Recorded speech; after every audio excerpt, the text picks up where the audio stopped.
Let's make quick comment. नमस्कार, मैं हूँ Rakhi Jain. Let's make quick comment में आपका स्वागत है।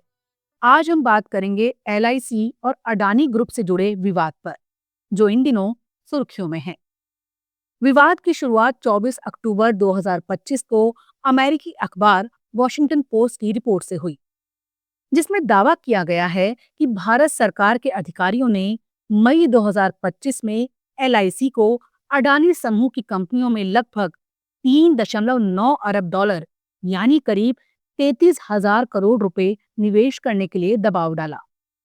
रिपोर्ट के अनुसार ये निवेश उस समय किया गया जब अडानी समूह अमेरिका में घोटाले और भारी कर्ज के दबाव में था और इसे बचाने के लिए ये योजना बनाई गई। रिपोर्ट में बताया गया कि वित्त मंत्रालय और नीति आयोग के अधिकारियों ने एलआईसी को अडानी पोर्ट्स एंड एसेट्स और अडानी ग्रीन एनर्जी जैसी कंपनियों में निवेश करने की सलाह दी। इसका मकसद अडानी समूह में निवेशकों का भरोसा बहाल करना था, ताकि बाजार में उनकी स्थिति मजबूत हो सके। इस खबर के बाद कांग्रेस ने केंद्र सरकार पर जमकर आरोप लगाए। पार्टी ने कहा कि एलआईसी के 30 करोड़ पॉलिसी धारकों की बचत को अनावश्यक रूप से अडानी समूह के लिए लगाया गया।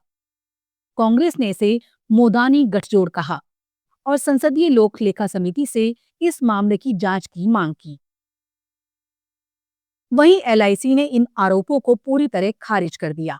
उसने स्पष्ट किया कि उसके सभी निवेश बोर्ड द्वारा स्वीकृत नीतियों और विस्तृत जांच के बाद किए जाते हैं। एलआईसी ने बताया कि निवेश के फैसलों में सरकार या किसी अन्य सरकारी विभाग का कोई हस्तक्षेप नहीं होता। उसने कहा कि वॉशिंगटन पोस्ट की रिपोर्ट निराधार और तथ्यहीन है और निगम का लक्ष्य अपने निवेशकों के हितों की रक्षा करना है। अडानी समूह ने भी आरोपों का सख्ती से खंडन किया है। ग्रुप ने कहा कि एलआईसी का निवेश नियमित वित्तीय गतिविधि है और मई 2025 में जारी किए गए बॉन्ड्स में एलआईसी ने निवेश किया था, जिन्हें भारत की शीर्ष क्रेडिट रेटिंग AAA मिली थी। समूह ने कहा कि भारत के नियामक संस्थानों ने इसकी पूरी निगरानी की है और कोई विशेष सरकारी मदद नहीं मिली। सरकारी अधिकारियों का कहना है कि एलआईसी, जो देश की सबसे बड़ी संस्था है और जिसके पास 41 लाख करोड़ रुपए से अधिक की संपत्तियां हैं, अपने निवेश निर्णय स्वतंत्र रूप से और व्यापक विविधता के साथ लेती है। उसका अडानी समूह में निवेश उसकी कुल परिसंपत्ति का लगभग 2% है, जबकि रिलायंस, आईटीसी, एचडीएफसी बैंक और एसबीआई जैसे उद्योग समूहों में उसका निवेश कहीं अधिक है।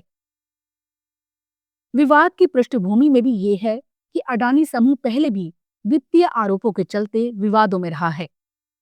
जनवरी 2023 में अमेरिकी शॉर्ट सेलर ने समूह पर स्टॉक मैनिपुलेशन और धोखाधड़ी के आरोप लगाए थे, लेकिन भारतीय बाजार नियामक सेबी ने 2025 के मध्य में जांच पूरी कर समूह को आरोपों से मुक्त कर दिया था। इसके बाद से समूह के निवेश में मामूली सुधार देखा गया। वर्तमान में आयोगों और सरकार द्वारा कोई भी बाहरी हस्तक्षेप की बात नहीं कही जा रही, जबकि विपक्ष जांच की मांग पर कायम है।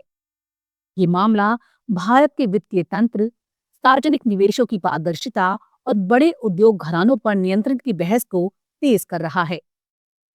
आगामी समय में संसदीय जांच और अर्थशास्त्रियों की समीक्षा से इस विषय की गहराई उजागर होगी। इस पूरे मामले में एलआईसी ने अपनी छवि और निवेश नीति की साख बचाने पर जोर दिया है। वहीं अडानी समूह ने अपने खिलाफ लगाए गए आरोपों को असत्य बताया है। राजनीतिक दलों के बीच आरोप प्रत्यारोप जारी है और ये विवाद वित्तीय नियामक और सरकारी संस्थाओं की जिम्मेदारी, पारदर्शिता और निवेश की स्वतंत्रता पर बड़ा सवाल खड़ा करता है। अंततः ये मामला महज एक विवाद से बढ़कर उस सवाल की ओर इशारा करता है कि जब सार्वजनिक धन बड़े उद्योगपतियों के साथ जुड़ता है तो उसमें किस प्रकार की जवाबदेही और पारदर्शिता होनी चाहिए, ताकि नागरिकों के भरोसे को बनाए रखा जा सके। लेट्स माइक क्विक कमेंट में फिलहाल इतना ही। देखते रहिए, सुनते रहिए लेट्स माइक। नमस्कार।